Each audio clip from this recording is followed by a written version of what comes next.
Okay. While we're waiting, I'll I can't see everyone who's on the call, but if there's any new faces, quick reminder, today's Thursday, so today's practice will be a thankfulness practice.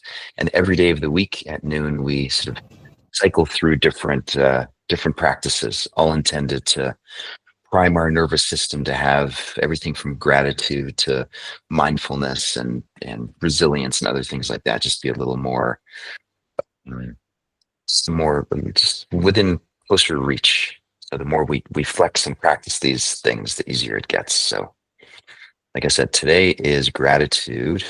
I think I'll get started. It's almost 12:01.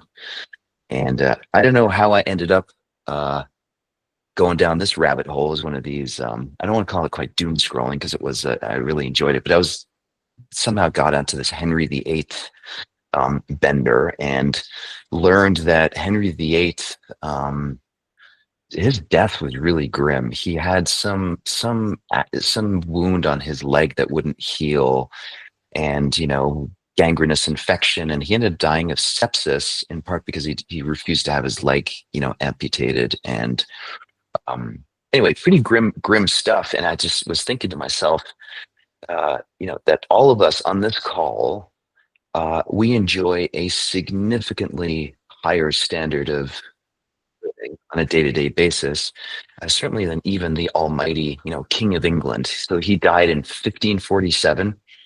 Um, you know, he never had the benefit of modern medicine. Germ theory hadn't even really been discovered or made sense of. Um, I think he suffered from gout and really probably ate a terrible diet of just, red wine and meat and stuff like that. And certainly didn't have running hot water. Anyway, long story short, it sort of inspired me to say, let's revisit this gratitude for the basics meditation that I've done here several times, and let's just take a little journey through the many sort of hidden things in our day-to-day lives that are really easy to take for granted because they are kind of in the background. And so I just want to take a moment, shine the spotlight on them, and see if we can touch into some appreciation for what we have there. So let's start by, as usual, closing our eyes. Just take a couple of minutes to just ground into the present moment. So whatever's been going on this morning, it's done. It's but a memory at this point.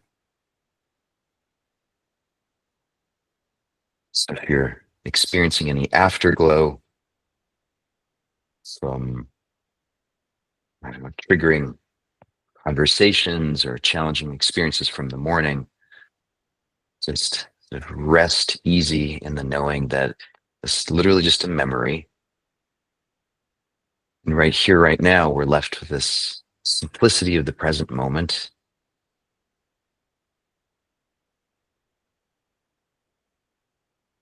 And seeing if we can just like settle into it.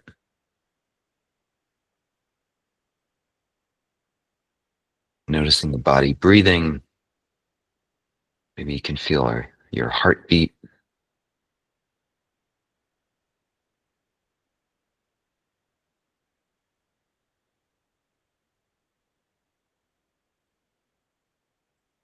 And we can sort of intentionally direct our experience in this moment just to the simplicity of just right here, right now.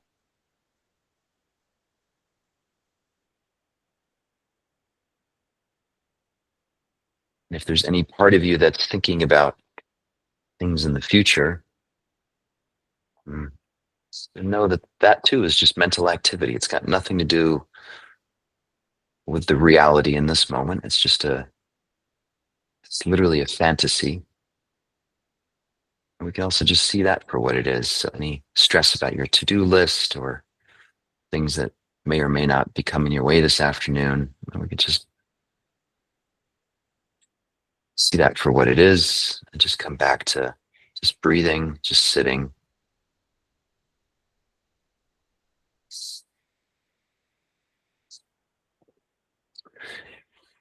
And then setting the intention to drop into experiencing some gratitude. And so, again, the goal here is it's not an intellectual exercise. It's really as much as possible if you can feel the sense of gratitude. And some of these may land more than others.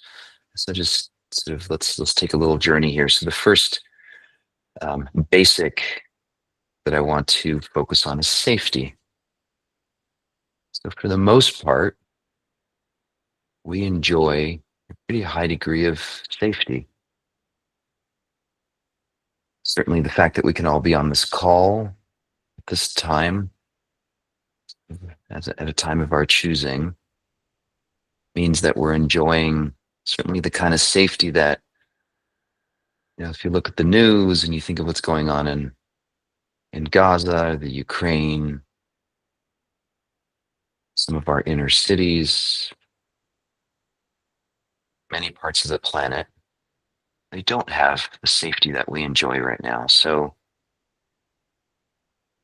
it's taking a moment to appreciate the lack of violence or the threat of violence in our daily lives.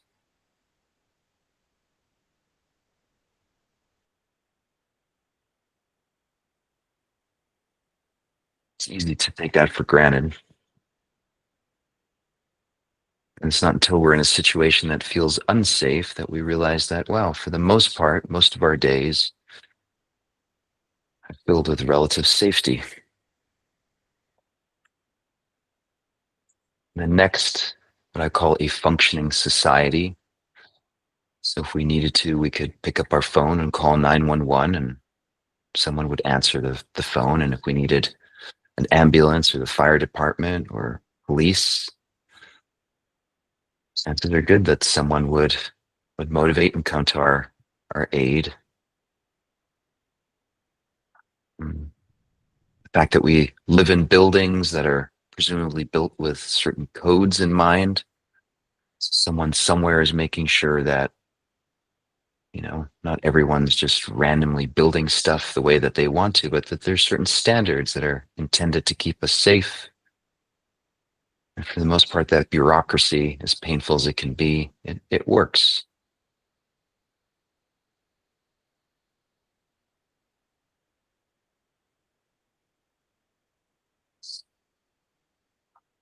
Next, moving on to linked to that society is basic infrastructure.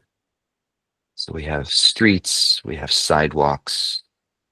In front of my house, they've been digging up the street to put in bigger pipes so that in the wintertime the streets don't flood and that water can flow away. So the sewers, the electrical lines, the fact that the streets have crosswalks with paint on them and even traffic lights to stop cars to help us get across. There's all of this infrastructure that's there to help us get through our days with ease and safety and predictability. And again, this is not the case probably for most humans on planet Earth. It certainly hasn't been the case for the most humans that have come before us in the history of humanity on planet Earth. So we really are the beneficiaries of level of infrastructure that hasn't been there for most people. And then also communal spaces. You can think of a communal space, even like, certainly parks and playgrounds. And when my kids were young, I sort of took that almost for granted that you could go to a playground and, it'd be mostly clean. Someone had spent a lot of time and effort figuring out what kind of jungle gyms and slides and other things to put there. And it was communal spaces were certainly set up for kids. Or on weekends, you see people playing soccer or softball or other games in these communal spaces of our schools and our neighborhoods. And certainly all the the trails and the open space that we have a lot of it here in Marin. Just appreciating the abundance of these communal spaces that we have access to.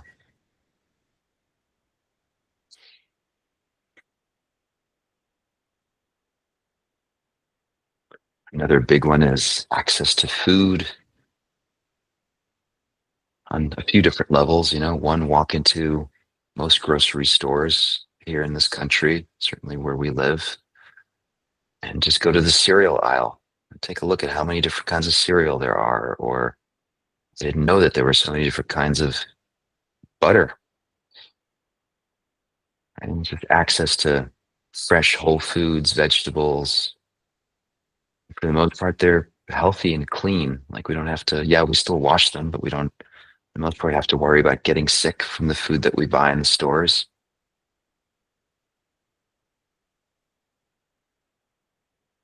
And the same with restaurants. Most of us can pick up our phone or just even walk down the street and kind of pick and choose what kind of food we want to eat.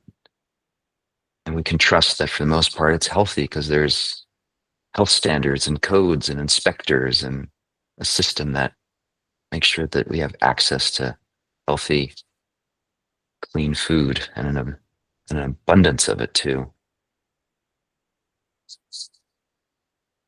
And then on the other end of that is waste and garbage.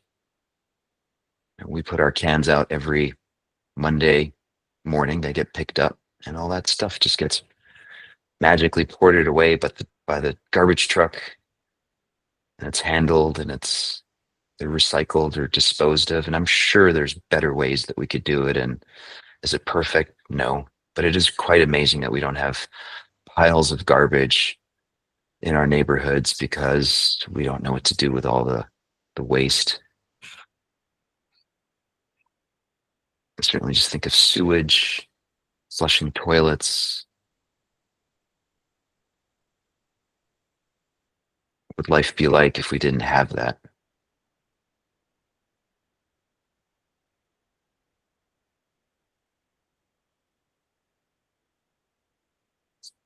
And then another one is convenience.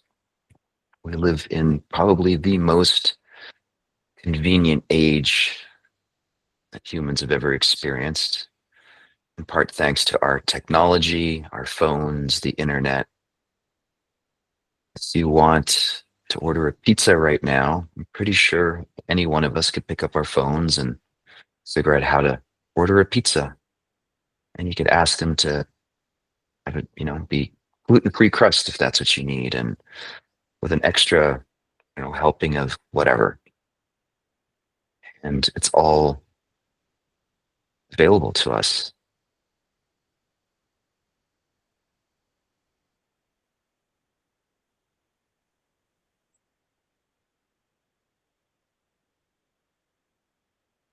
And so just taking a step back and appreciating the sort of touching into these different parts of these basic parts of our infrastructure in our society.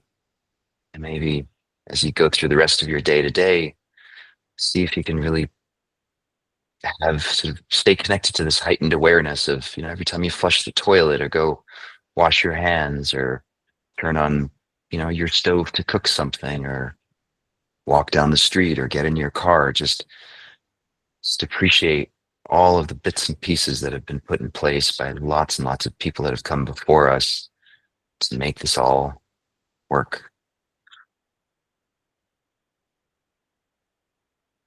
Take a deep breath in through the nose,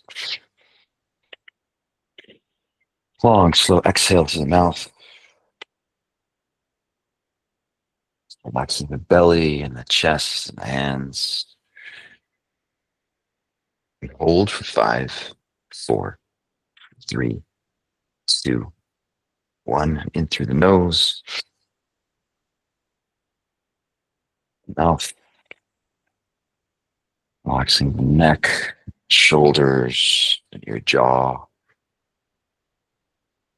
And hold for 5, 4, 3, 2, One, open your eyes, come on back to the session. Hope that's a helpful reminder and sort of has heightened your awareness about all this good stuff around us. And I'll stick around for a few more if anyone wants to touch base. You guys, hope to see you tomorrow. Take care, everyone.